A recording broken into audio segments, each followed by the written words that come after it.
At my promotion party, my family showed up uninvited with a lawyer. They threw a family trust contract in my face demanding control over my income, career, and even my future children. They called it just a formality and had the nerve to say, "You owe us every damn thing you have." This after publicly humiliating me at my lowest point last year, calling me a useless piece of trash. I laughed in their faces. And then I did what they'd feared for years. Now they're bombarding me with 50 messages. "Please talk to us. We're begging." Hey everyone. Before we dive in, I have a quick favor to ask. If you enjoy content like this, please hit the subscribe button. It's free, supports the channel, and ensures you never miss out on amazing videos. Alright, let's get started. Okay, so I actually don't post here much, but this is so next level, I honestly need to just get it out somewhere. And IDK. Maybe people will have thoughts. Or maybe I just need to vent before I decide how nuclear I'm going to go. This is long, but I'll try to keep it moving. Also, yeah, I write messy.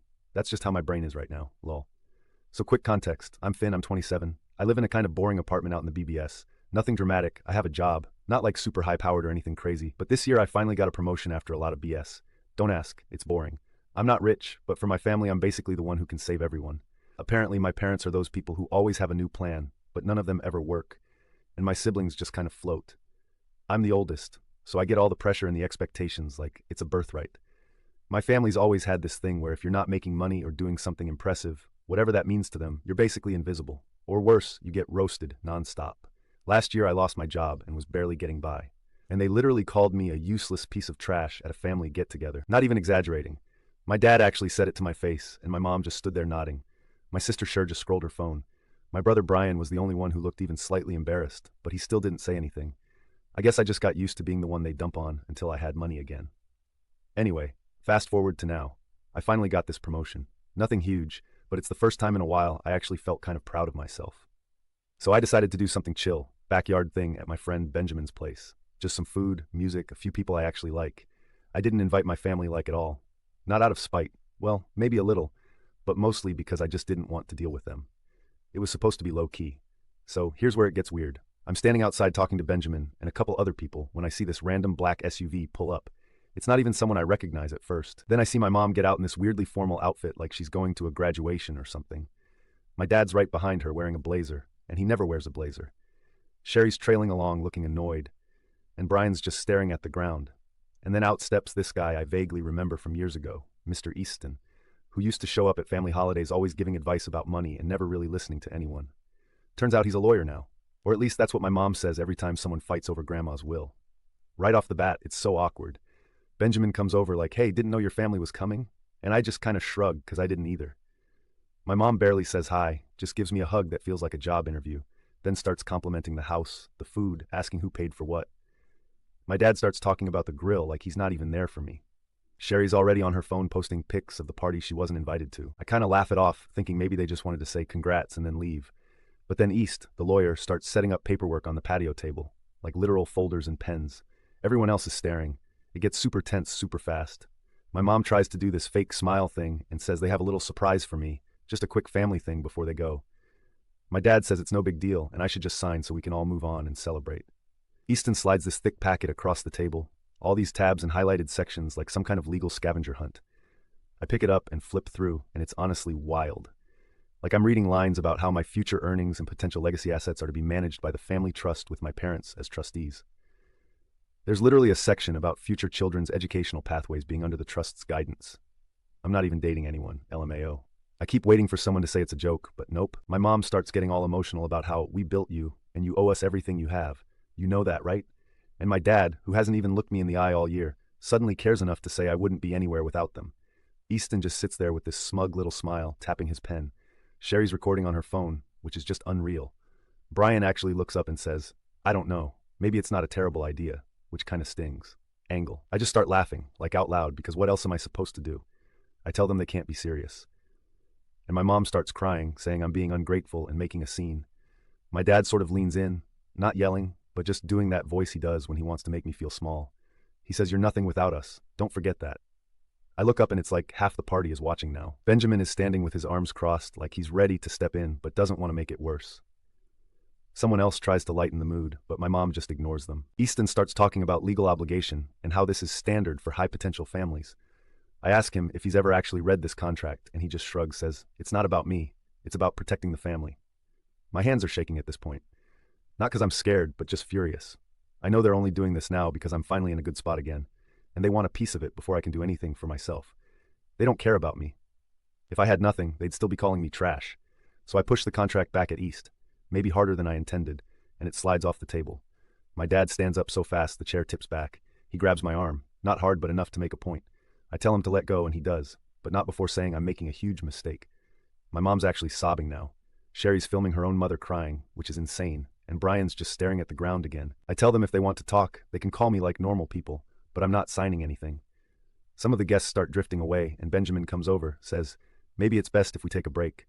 My dad slams the gate on his way out. Sherry's still recording, and Easton gathers up the papers like he just lost a poker hand. My mom sits in the car and refuses to look at me. Brian hangs back, almost says something, then just leaves. After they're gone, people are whispering and someone asks if I'm okay. I just shrug. In gel, I'm pissed, but honestly, I'm also kind of relieved it happened in front of everyone. Now at least I don't have to pretend they're normal. Benjamin offers to let me crash in the spare room, but I just want to go home. I get back to my apartment, and already my phone has, no joke, like 20 unread texts and a bunch of missed calls. My family group chat is blowing up. My mom sent at least 3 guilt trip voicemails. My dad sent a pic of the contract with final offer typed under it like it's a Craigslist deal. Even Sherry sent a video of the whole thing to our cousin Sarah, who's already texting me asking what the hell happened. I'm not even tired, just angry. I don't care if they're upset.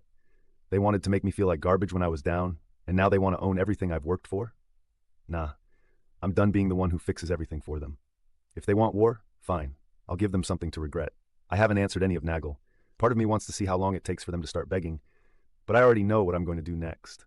They just don't realize who they're dealing with now. Update 1.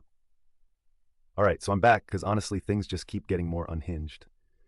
And NGL, this is more wild than I even expected. I wasn't actually going to post an update. Felt kind of cringe, honestly. But after last night, yeah, I thought the first round was bad, but this is a whole new level of petty and desperate. Fair warning, I'm not holding back, and this is probably going to get long. Anyway, so after the whole family shows up with lawyer, tries to get me to sign my life away in front of my actual friend's mess, I just went home and tried to ignore it. Figured if I waited them out, maybe they'd just leave me alone. Yeah, that didn't happen. I wake up the next morning and my phone's already lit up. Texts, missed calls, my mom leaving crying voicemails, my dad sending these weird final offer texts like he's negotiating for a used car. Sherry tagging me in a random Instagram story that's literally just a pic of the trust contract with a clown emoji on it. Thanks for that, I guess. Brian sent one text that just said, call me, and then nothing else. What actually set me off wasn't even all the calls. It was this dumb little thing. My banking app pinged me saying my parents' mortgage autopay failed. Not because I didn't have the funds, but because they tried to bump up the payment without telling me. Like they thought if they just adjusted the numbers, I'd either not notice or just accept it. Classic. So I called the bank, told them to freeze any changes to payments from my account, and set everything to manual. If they want money, they have to actually ask me for it now. And yeah, I fully realize I sound like a jerk here, but context. I've been covering half their mortgage for years because my dad got laid off and never really bounced back. Never once got a thank you. Just more pressure. More, you owe us. More side comments to extended family like I'm some kind of trust fund baby. They act like I should be grateful for the opportunity to help them. It's never enough. So I started thinking, if they want to play hardball with contracts and lawyers, fine. I can do paperwork too. I pulled up the docs for the house because plot twist that isn't even a twist, just family drama. My name is actually on the deed. Long story, but when they were about to lose the house a few years back, I co-signed and paid off a chunk of the back debt. I never really thought about it until now. But if they're going to try to control my life, why shouldn't I put the same squeeze on them? I emailed our family's old lawyer, not Easton, someone who actually just does boring stuff like property transfer, and asked what my options were.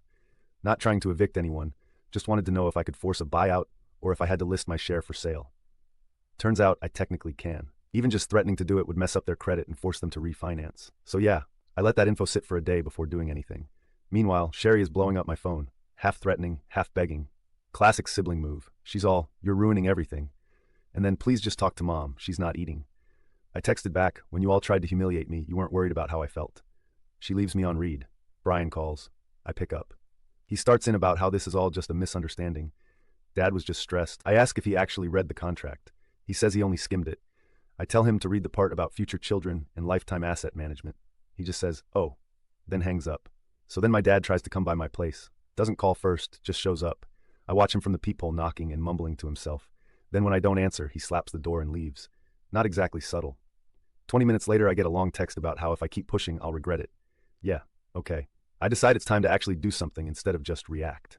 First thing, I contact the bank and remove myself from all joint accounts. No more emergency transfers, no more bailing anyone out. I also freeze my contributions to any family bills, not just the mortgage. I've been paying for Brian's car insurance and Sherry's streaming services for like 2 years. I cancel the auto pays. Send Brian a text saying sort your own insurance. I'm out. Sherry just gets a notification from the app. She responds with about 10 straight angry texts, all caps, then nothing for hours. Then I dig out the paperwork for the family investment club. Don't laugh.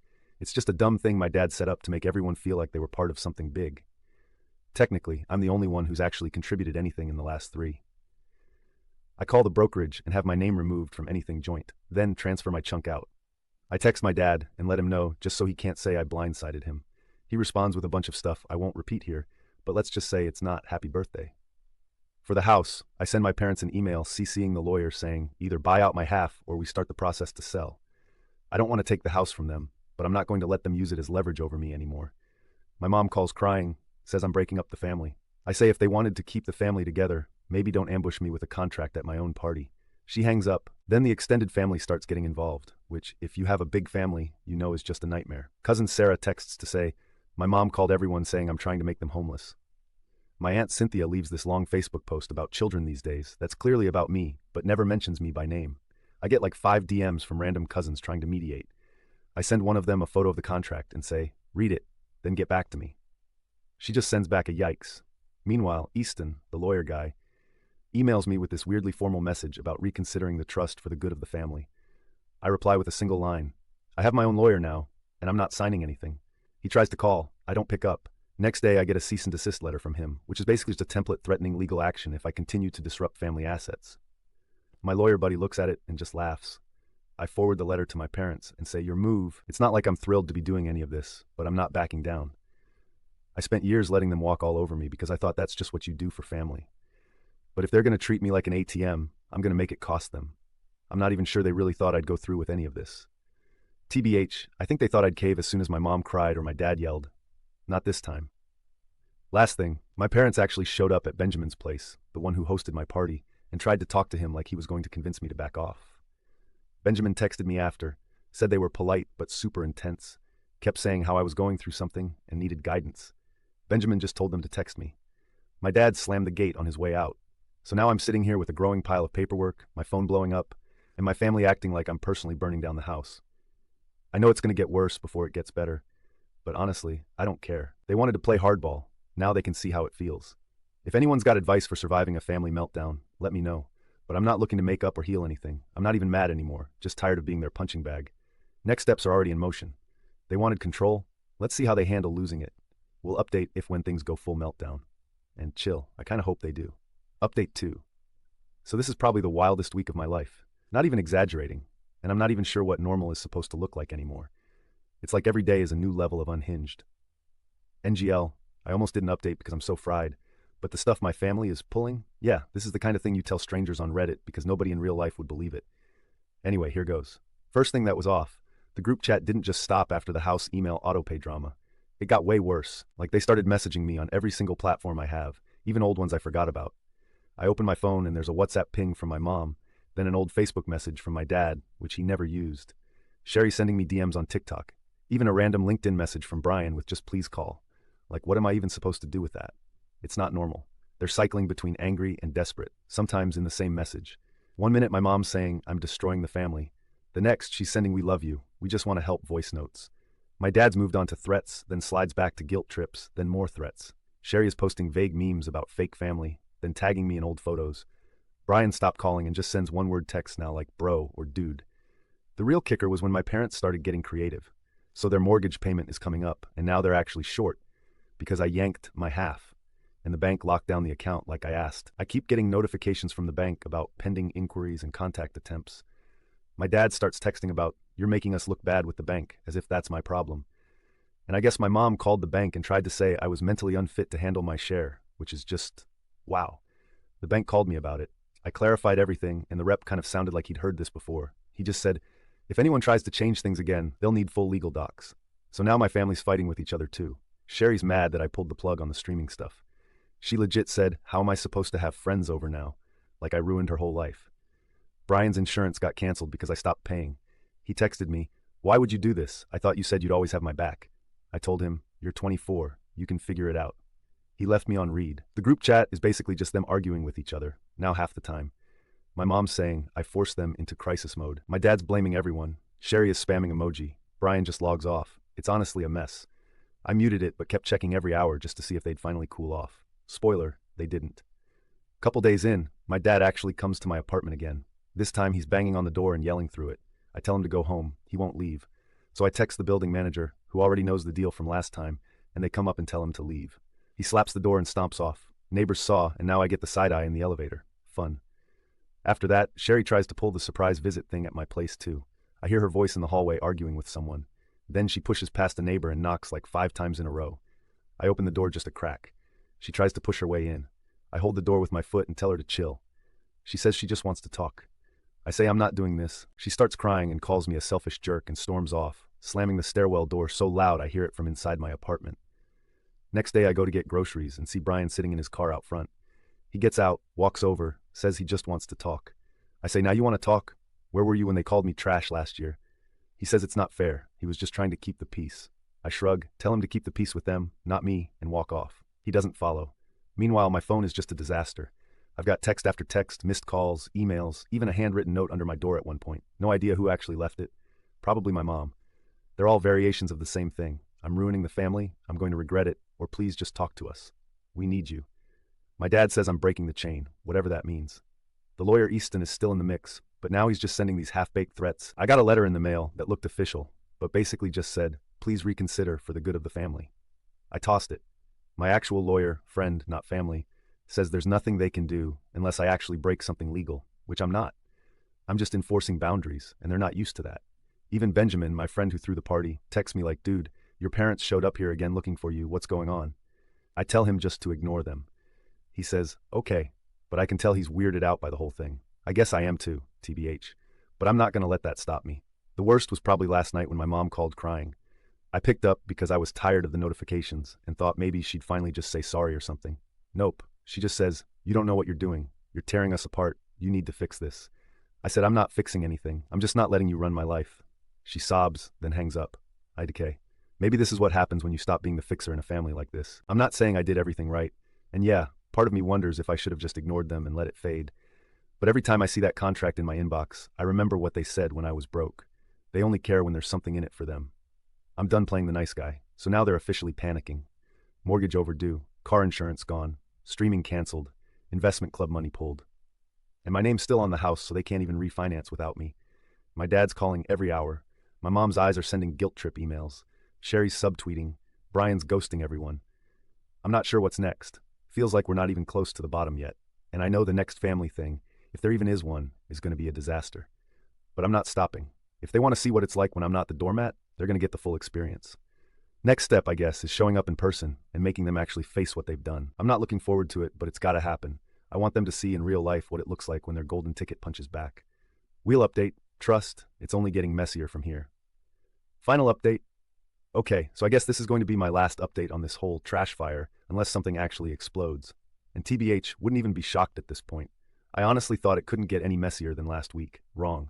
If you ever wonder what happens when you take away every bit of power from people who only ever wanted to control you, just read this. So it started weird, like always. I woke up to the usual, phone blowing up, unread messages from every family member, my mom's number popping up every hour, dad's number too, then Cher's. Even Brian, who was still ghosting, suddenly sent a one-liner like, you're going too far. But what actually caught my eye was a message from the lawyer Easton that just said, you need to come to the house. Not a threat, not a demand, just that kind of threw me off, NGL. So I decide I'm done dragging this out. I pick a time, text the group, I'll be there in an hour. No one answers, which is a first. I get in my car, and the whole drive I'm half expecting the house to be empty or locked up, or maybe a total circus with IDK, the local church group, holding hands on the lawn or something. It's not that, but it's close. I pull up and the first thing I see is my dad's old recliner, like actually out on the front yard, then another chair, then the coffee table, all just dumped there, not even in a pile, just scattered. It's honestly ridiculous. My dad's out there shirtless, pacing around and yelling into his phone. I can hear him from the curb, something about how I'm tearing the family apart. Neighbors peeking through their blinds. My mom is sitting on the grass, dress still on from last night, just crying. Sherry's standing in the driveway, arms folded, looking like she's about to bolt. Brian's nowhere. I get out and my dad spots me. He throws his phone at the porch, misses, starts yelling before I even get to the sidewalk. He's in full meltdown mode, saying I ruined everything, screaming about how he built this house, and I'm trying to take it from him. He starts kicking at the furniture, then tries to block the walkway, arms out, yelling that I'm not welcome here. I tell him I'm only here for the paperwork, nothing else. He shoves me. Not hard, but enough to make it clear he's not playing. I don't move. My mom's sobbing, saying, please just sit and talk. We're family. You're all we have. I tell her, I already tried talking. You just wanted me to sign away my light. She grabs my hand, tries to pull me down next to her, but I shake her off. Sherry's hovering by the driveway, starts yelling at both of us to stop it, then turns and kicks the side of the mailbox. She slams the car door and sits in the passenger seat, blasting music through her earbuds loud enough that I can actually hear the bass. She's not helping. Neighbors are watching. One of them, Elizabeth, is actually out on her porch pretending to water her plants, but obviously just taking it all in. She waves when I look over, then looks away quick. I don't even care anymore. So I go inside. The living room is trashed. Half the furniture's outside. The rest is just scattered. And there's this stack of envelopes on the table. Dad barges in behind me, slams the door, says I better not take another thing from them. I grab the paperwork, property docs, bank stuff, all the things the lawyer said I needed to move forward with the buyout or sale. I tell them, last chance. You want to buy my half? Do it now. If not, it goes on the market. My dad tries to rip the folder out of my hand. I pull back. He swings and it just glances off my shoulder. I don't even react. I'm so done. My mom comes in, begging again. She says they're losing everything, that if I cared at all, I'd stop. I tell her, if you cared, you wouldn't have tried to own me. Sherry's back in the doorway, says I'm a monster. I look at her, say, this is what happens when you treat people like garbage. She slaps the door frame and storms out, slamming the door. My dad follows her, still yelling. I sit at the table, start sorting the paperwork. Mom's still crying, just repeating, please, please, over and over. I ignore her. I text my lawyer, tell him I have everything ready to move forward. I walk out past my dad, throwing a chair into the street. Neighbor's definitely filming now. My mom's collapsed on the lawn. Sherry's in the car with her head down. Dad's still raging. I get in my car and my phone starts buzzing before I even turn the key. First it's Sherry, then my mom, then Dad. All the notifications start stacking up. Calls, voicemails, texts. I drive off and it doesn't stop. By the time I get back to my apartment, I have like 50 missed calls and more voicemails than I even want to check. I finally listen to one and it's my mom. Voice shaking, just begging, please, please, we need you. Please just pick up. We'll do anything. Next one is my dad, screaming through tears. Next is Sherry, half crying, half cursing me out. I block their numbers, then unblock, then block again. Not because I want to talk, but because I want them to know I could. I want them to know I'm done. And they don't get to control me anymore. If that means they spiral, fine. They made this bed. I'm not crawling back. So yeah, that's where it's at. House is going on the market if they don't buy me out. I'm not paying another cent for them. I'm not fixing anything, not answering their messages. Let them beg, let them rage, let them see what it feels like to lose control for once. I used to feel bad about even thinking this way. Now after all this, not even a little. They wanted everything. Now they get nothing. I hope they remember that next time they try to break someone down and call it family. Done.